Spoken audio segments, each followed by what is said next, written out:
চট্টগ্রাম আদালতের আইনজীবী অ্যাডভোকেট সাইফুল ইসলাম আলিফ হত্যা মামলার প্রধান আসামি চন্দনকে গ্রেফতার করেছে পুলিশ। বুধবার রাতে তাকে কিশোরগঞ্জের ভৈরব রেলওয়ে জাংশন স্টেশন থেকে পুলিশ গ্রেফতার করে। আর গ্রেফতারের বিষয়টি নিশ্চিত করেন ভৈরব থানার ভারপ্রাপ্ত কর্মকর্তা মোহাম্মদ শাহিন। পুলিশ জানায় চন্দনের শ্বশুরবাড়ি ভৈরবের ম্যাথরপট্টিতে এবং গতকাল চট্টগ্রাম থেকে সন্ধ্যায় ভৈরব স্টেশনে পৌঁছায় চন্দন। তথ্যপ্রযুক্তির সহায়তায় তাকে গ্রেফতার করে থানা হেফাজতে রাখা হয়েছে। পরে চট্টগ্রাম থানা পুলিশের কাছে চন্দনকে হস্তান্তর করা হবে।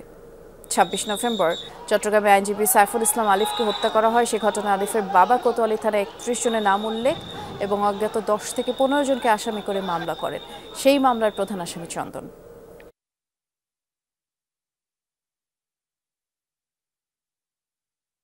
বিষয়ে আমাদের সহকর্মী আল আমিন শিকদার খোঁজ খবর রাখছেন, তার কাছে যেতে চাচ্ছি এই মুহূর্তে। আল আমিন, গ্রেফতারকৃত আসামিকে চট্টগ্রামে আনার যেই প্রক্রিয়া সে সম্পর্কে একটু জানাবেন এবং এ ব্যাপারে চট্টগ্রাম থানা পুলিশ কি বলছে?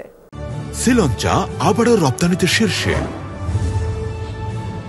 ঠিক রাত ২টা বা এরও একটু আগ সময়ের মধ্যেই চট্টগ্রামের যে কোতোয়ালি থানা, যে থানাটিতে আইনজীবী সাইফুল ইসলাম আলিফের যে হত্যা মামলা করা হয়েছে এবং যে হত্যা মামলার প্রধান আসামি চন্দন, তাকে গ্রেফতার করার পর কোতোয়ালি থানাকে অবগত করা হয় ভৈরব থানা থেকে এবং এর পরপরই ঠিক ভোরে কোতোয়ালি থানা থেকে পুলিশের একটি দল ঠিক যে চন্দনকে নিয়ে আসার জন্য ভৈরবের দিকে রওনা করেছে।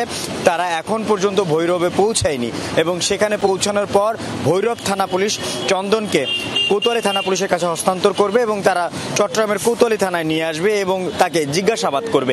এখন পর্যন্ত যতটুকু আমরা জানতে পেরেছি যে চন্দন গতকাল চট্টগ্রাম থেকে ট্রেন যোগে ভৈরবে গিয়েছিলেন এবং সেখানে তার আমরা যতটুকু জানতে পেরেছি তার শ্বশুর বাড়ি ভৈরবের একটি ম্যাথরপট্টিতে রয়েছে এবং তার নিজের বাড়ি চট্টগ্রামের কোতোয়ালি এলাকার ম্যাথরপট্টিতে। তো সেই ভৈরবের ম্যাথরপট্টিতে নিজের শ্বশুর বাড়িতে নিজেকে আত্মগোপন করার জন্য আসলে তিনি গিয়েছিলেন।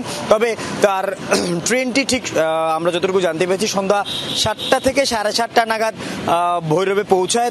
তারপরও কিন্তু তিনি ৭:৩০টার পর থেকে রাতভর পাইচারি করে সেই জায়গায়, অর্থাৎ রাত গভীর হলে তার শ্বশুর বাড়িতে যাবে এমন তার পরিকল্পনা ছিল।